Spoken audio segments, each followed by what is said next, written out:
નમસ્કાર વિદ્યાર્થી મિત્રો, ઓમ પબ્લિક સ્કૂલ ચાણસ્મામાંથી આપનું હાર્દિક સ્વાગત કરું છું. હવે ધોરણ 7 ની અંદર ચેપ્ટર નંબર 11 પરિમિતિ એટલે ક્ષેત્રફળ. હવે સૌપ્રથમ પરિમિતિ અને ક્ષેત્રફળ કોને કહે છે? પરિમિતિ કોને કહે છે? તો પરિમિતિ એ કોઈ પણ આકૃતિ હોય, ધારો કે આપણે લંબચોરસ દોરીએ છીએ, બરોબર?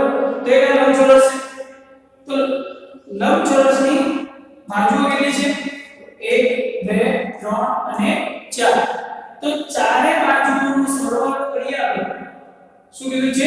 ચારે બાજુઓનો સરવાળો કરીએ તો જે આપણને સરવાળો મળે છે એ આપણી શું છે? લંબચોરસની પરિમિતિ છે. હવે ક્ષેત્રફળ એટલે શું? તો આપણે અહીંયા લખ્યું છે જો ક્ષેત્રફળ એટલે આકૃતિએ સપાટી પર રોકેલી જગ્યાનું માપ. બરોબર? તો આકૃતિ જે છે આપણી, ધારો કે આકૃતિ છે, એને એની જે સપાટી ચોપડેલી છે એ સપાટીએ રોકેલી જગ્યાનું માપ જે છે એ આપણું ક્ષેત્રફળ છે. અને પરિમિતિ એટલે બધી બાજુઓનો સરવાળો. બરોબર? તો આપણે એના અમુક સૂત્રો છે એના વિશે ચર્ચા કરીએ. તો સૌપ્રથમ ચોરસની પરિમિતિ. તો ચોરસની પરિમિતિ એટલે 4 ગુણ્યા એક બાજુની લંબાઈ. ચોરસ એટલે બધી બાજુ કેવી હોય છે? એની સમાન હોય છે, એટલા માટે 4 ગુણ્યા એક બાજુની લંબાઈ. એના પછી આપણે જોઈએ કે લંબચોરસની પરિમિતિ. તો લંબચોરસની પરિમિતિનું સૂત્ર શું છે? તો 2 ગુણ્યા લંબાઈ વત્તા પહોળાઈ. એટલે લંબચોરસની પરિમિતિમાં લંબચોરસ જે આકાર હોય છે એ લંબચોરસ આકારની અંદર લંબાઈ અને પહોળાઈ આપેલી હોય છે. એટલે લંબાઈનું માપ જુદું અને પહોળાઈનું માપ પણ જુદું હોય છે. હવે જોઈએ આપણે એક ક્ષેત્રફળ એટલે આકૃતિએ સપાટી પર રોકેલી જગ્યાનું માપ. બરોબર? હવે આપણે ક્ષેત્રફળ વિશે ભણીએ તો એના સૂત્રો પણ જોઈ લઈશું. તો ક્ષેત્રફળ ચોરસનું ક્ષેત્રફળ. તો ચોરસનું ક્ષેત્રફળનું સૂત્ર શું છે? લંબાઈ ગુણ્યા લંબાઈ. બરોબર? હવે લંબચોરસના ક્ષેત્રફળનું સૂત્ર શું છે? લંબાઈ ગુણ્યા પહોળાઈ. બરોબર? હવે કોઈ નિયમિત બહુકોણ હોય એટલે નિયમિત તેની બધી બાજુનો માપ કેવા હોય છે? સરખા આપેલા હોય છે. એટલે તેની પરિમિતિ એટલે બાજુની લંબાઈ ગુણ્યા બાજુઓની સંખ્યા. ધારો કે 8 બાજુઓ આપી હોય તો 8 ગુણ્યા, ધારો કે બાજુની લંબાઈ 4 આપી હોય તો 8 ગુણ્યા 4 તો 8 × 32. તો નિયમિત બહુકોણની પરિમિતિ 32 થાય છે. બરોબર? એટલે કોઈ પણ બાજુ આપી હોય એટલે નિયમિત બહુકોણ આપેલો હોય, બધી બાજુના માપ સરખા આપેલા હોય અને એની પરિમિતિ તમારે શોધવી હોય તો બાજુની લંબાઈ ગુણ્યા બાજુઓની સંખ્યા. એ રીતે સૂત્ર થાય છે. હવે 1 સેમી સ્ક્વેર બરાબર 100 મિલીમીટર થાય છે. હવે આપણે જોયું પહેલા 1 સેમી બરાબર 10 મિલીમીટર. 1 સેમી બરાબર 10 મિલીમીટર. 1 સેમી બરાબર 10 મિલીમીટર છે. અહીં 1 સેમી નો વર્ગ એટલે આનો વર્ગ કરીએ તો અહીંયા શું થશે? આનો વર્ગ 1 સેમી સ્ક્વેર બરાબર 100 મિલીમીટર સ્ક્વેર. બરોબર? તો આ સ્ક્વેર કર્યું છે એટલા માટે વધી જાય છે. હવે જોઈએ 1 હેક્ટર બરાબર 10000 મીટર સ્ક્વેર.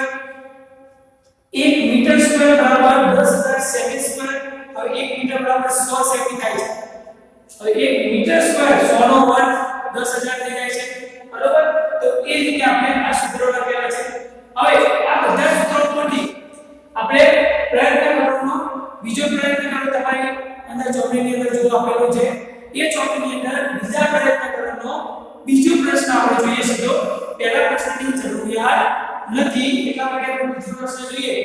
તો પરિમિતિ વધવાની સાથે ક્ષેત્રફળ પણ વધે તેવા બે ઉદાહરણો આપો. હવે પરિમિતિ જ્યારે વધે છે ત્યારે ક્ષેત્રફળનું માપ પણ શું કરવાનું છે? વધે છે. એવા આપણે શું કરવાના છે? બે ઉદાહરણો આપવાના છે. તો આપણે જોઈએ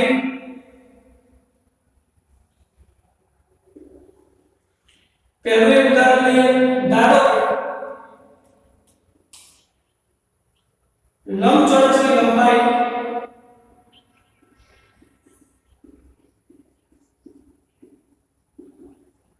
5 સેમી અને પહોળાઈ બરોબર લંબાઈ અને પહોળાઈમાં 4 સેમી આપ્યું છે હવે સૌપ્રથમ આપણે શું કીધું છે પરિમિતિ વધવાની સાથે સાથે ક્ષેત્રફળ પણ વધે છે એટલે આપણે પહેલા દાખલો લઈએ એના ઉપર પરિમિતિ અને એટલે લંબાઈ અને પહોળાઈ વધારીશું એટલે ભાઈ ખબર પડશે કે પરિમિતિ વધે છે તેની સાથે સાથે ક્ષેત્રફળ પણ વધે છે આપણે પહેલા દાખલો લઈએ તો એના માટે લંબચોરસની પરિમિતિ આપણે ક્ષેત્રફળ શોધીએ લંબચોરસનું ક્ષેત્રફળ બરાબર લંબચોરસના ક્ષેત્રફળનું સૂત્ર શું છે લંબાઈ ગુણ્યા પહોળાઈ તો લંબાઈ ગુણ્યા પહોળાઈ હવે લંબાઈ કેટલી આપેલી છે 5 સેમી પહોળાઈ આપણને 4 સેમી આપી છે બરોબર તો 5 4 20 સેમી થાય છે તો આપણને શું મળ્યું લંબચોરસનું ક્ષેત્રફળ 20 ચોરસ સેમી મળી ગયું છે બરોબર હવે આપણે એની પરિમિતિ શોધીએ તો લંબચોરસની પરિમિતિ બરાબર 2 ગુણ્યા લંબાઈ વત્તા પહોળાઈ બરોબર શું છે સૂત્ર 2 ગુણ્યા લંબાઈ વત્તા પહોળાઈ છે હવે 2 લંબાઈ છે 5 વત્તા 4 2 ગુણ્યા 5 4 9 9 દુ 18 સેમી બરોબર આપણને શું મળ્યું 18 સેમી પરિમિતિ મળી છે અને ક્ષેત્રફળ શું મળ્યું છે 20 સેમી બરોબર હવે આપણે શું કરીએ આ લંબચોરસની લંબાઈમાં અને પહોળાઈમાં વધારો કરીએ તો આપણને ક્ષેત્રફળ અને પરિમિતિમાં શું મળે છે એ આપણે જોઈએ તો લંબચોરસની લંબાઈ આપણે 2 એકમ વધારીએ તો શું કીધું છે હવે લંબચોરસ લંબાઈ અને પહોળાઈમાં 2 સેમીનો કેટલી સેમી 2 સેમીનો વધારો કરીએ તો 2 સેમીનો વધારો કરતા શું મળે છે એ આપણે જોઈએ તો આપણે સૂત્ર જોઈ લઈએ તો આપણે 2 સેમીનો જ્યારે વધારો એટલે અહીંયા 5 સેમી આપેલું છે અહીંયા 2 સેમી વધારીએ તો 7 થઈ જશે અહીંયા શું થઈ જશે 6 થઈ જશે તો લંબચોરસની લંબાઈ 7 સેમી અને પહોળાઈ કેટલી થઈ જશે 6 સેમી છે બરાબર હવે લંબચોરસનું ક્ષેત્રફળ શોધીએ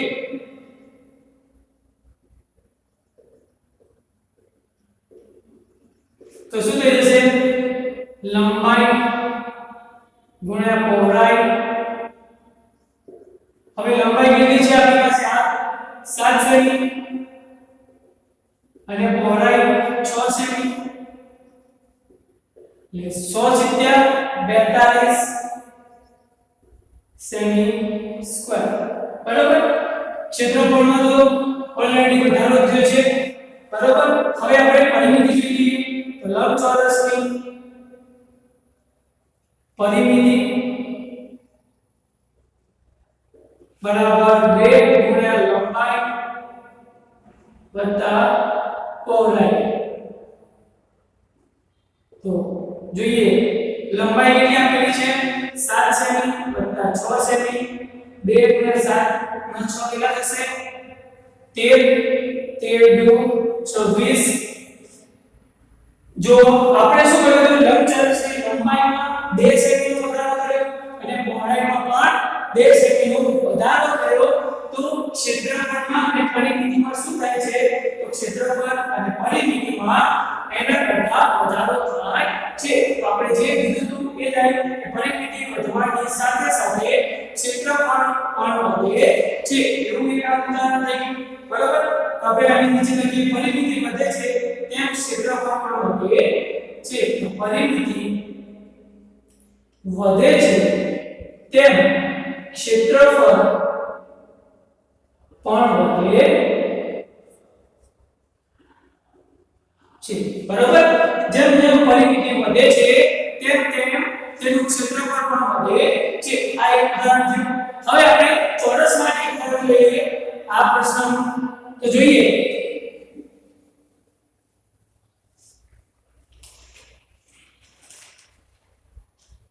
હવે લંબાઈ આપેલી છે. ધારો કે લંબાઈ ધારો કે ચોરસની લંબાઈ 4 સેમી છે. બીજા નંબરનું આપણે ઉદાહરણ લઈએ છીએ. ધ્યાન રાખજો. ધારો કે ચોરસની લંબાઈ 4 સેમી આપેલી છે, બરોબર? હવે આપણે આનું ક્ષેત્રફળ અને પરિમિતિ શોધીએ તો લંબચોરસનું ક્ષેત્રફળ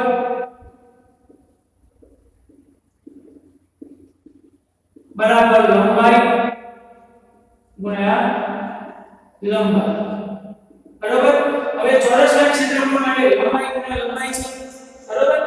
તો સૂત્ર 4 સેમી ગુણ્યા 4 સેમી ચોગુ 16 સેમી સ્ક્વેર. આપણને ચોરસનું ક્ષેત્રફળ આપણે 16 સેમી સ્ક્વેર મળે છે. હવે આપણે જોઈએ તો એની પરિમિતિ જોઈએ તો ચોરસની પરિમિતિ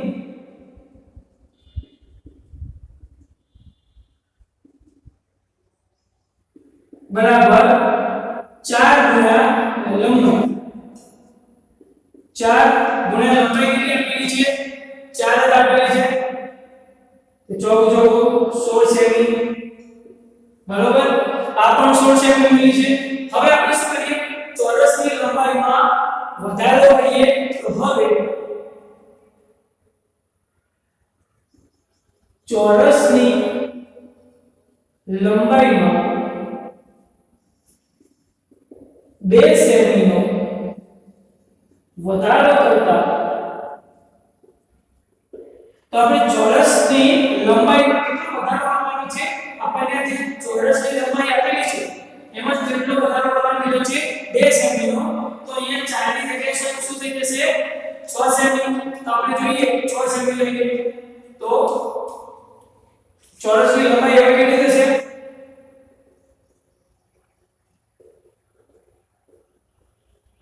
6 સેમી. તો 6 સેમી માટે આપણે ક્ષેત્રફળ શોધીએ તો ચોરસનું ક્ષેત્રફળ બરાબર લંબાઈ ગુણ્યા લંબાઈ. તો 6 સેમી ગુણ્યા 6 સેમી. તો 6 કેટલા થઈ જશે? 36 સેમી, બરાબર? હવે આગળ જોઈએ તો ચોરસની પરિમિતિ બરાબર 4 ગુણ્યા લંબાઈ. 4 ગુણ્યા લંબાઈ કેટલી આપેલી છે? 6 સેમી.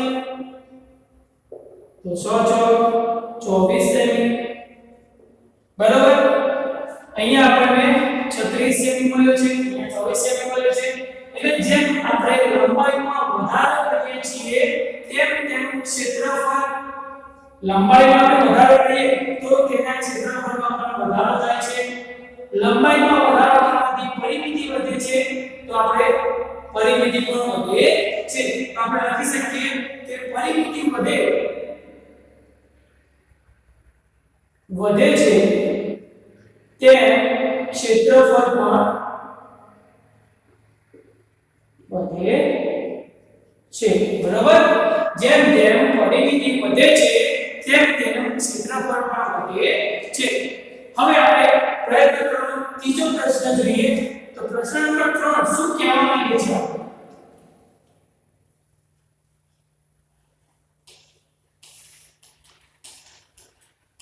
તો પ્રયત્ન કરવાનો ત્રીજો પ્રશ્ન એવું કહેવા માંગે છે જોઈએ આપણે કે પરિમિતિ વધે પરંતુ ક્ષેત્રફળ વધે ન, બરાબર?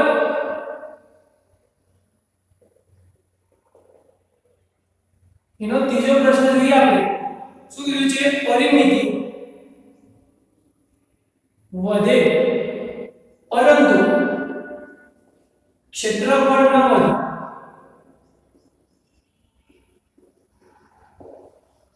એવા બે ઉદાહરણ લો.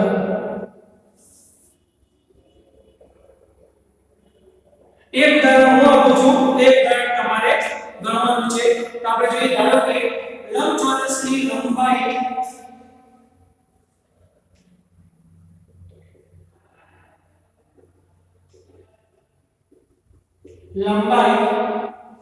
4 સેમી અને પહોળાઈ 3 સેમી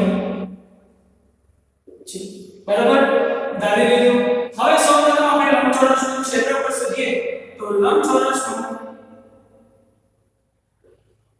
ક્ષેત્રફળ બરાબર લંબાઈ ગુણ્યા પહોળાઈ.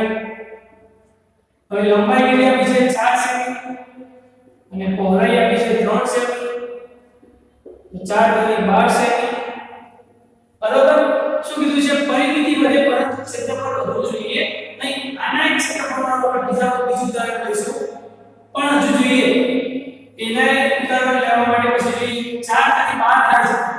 બીજું એક ઉદાહરણ એવું લેવાનું છે કે બંનેનો ગુણાકાર 12 હતો અને પછી સુધી લંબચોરસની પરિમિતિ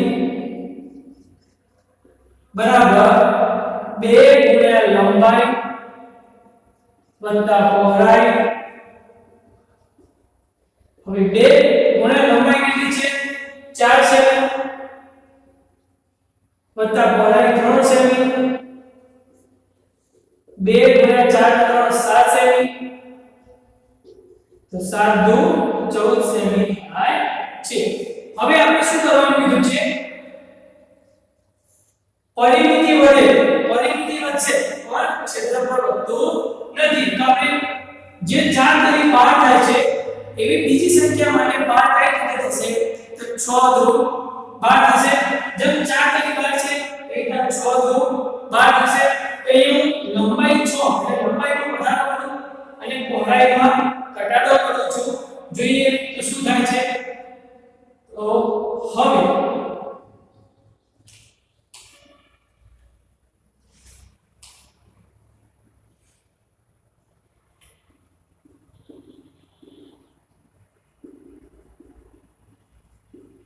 લંબાઈ કેટલી છે? 4 સેમી છે. તો અહીંયા 6 સેમી કરીશ અને પહોળાઈ હું પહોળાઈ કેટલી કરું છું? 2 સેમી. હવે આ જે આપણને કિંમત આપેલી છે એમાં ક્ષેત્રફળ સરખું જ થાય છે. ક્ષેત્રફળમાં વધારો થતો નથી. ખાલી શું ચેક કરવાનું છે? પરિમિતિમાં વધારો થાય છે કે નથી થતો એ જોવાનું છે. આપણે ક્ષેત્રફળ એને રાખવા માટે જેમ 3 ચોક 12 હતા એ રીતે 6 દુ 12 લીધા છે. તો લંબચોરસનું ક્ષેત્રફળ બરાબર લંબાઈ ગુણ્યા પહોળાઈ. લંબાઈ કેટલી આપેલી છે? 6 સેમી ગુણ્યા પહોળાઈ 2 સેમી. તો લંબાઈ ગુણ્યા પહોળાઈ એટલે 6 દુ 12 સેમી. બરોબર. હવે આપણે પરિમિતિ ક્ષેત્રફળ સરખું છે. હવે પરિમિતિ ચેક કરવી હોય તો લંબચોરસની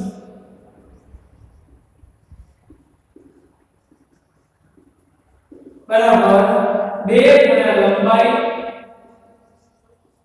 વત્તા પહોળાઈ. 2 લંબાઈ કેટલી આપેલી છે? 6 સેમી અને પહોળાઈ કેટલી આપેલી છે? 2 સેમી આપેલી છે. 2 6 2 8 સેમી તો 16 સેમી. બરોબર. ક્ષેત્રફળ એને છે એટલે ક્ષેત્રફળમાં વધારો થતો નથી પણ પરિમિતિમાં શું થાય છે? વધારો થાય છે. એટલે આપણે આ પ્રમાણે એક બીજું ઉદાહરણ તમે લઈ શકો છો. લંબાઈ કેટલી જુઓ. બીજા નંબરનું તમને ગણવા આપો છો. લંબાઈની એટલે લંબચોરસ લંબાઈ 5 સેમી અને પહોળાઈ 4 છે બરોબર અને આના આ ચોક વિસ્તાર છે આના વિરુદ્ધમાં લેવાની છે લંબચોરસની લંબાઈ 10 સેમી અને પહોળાઈ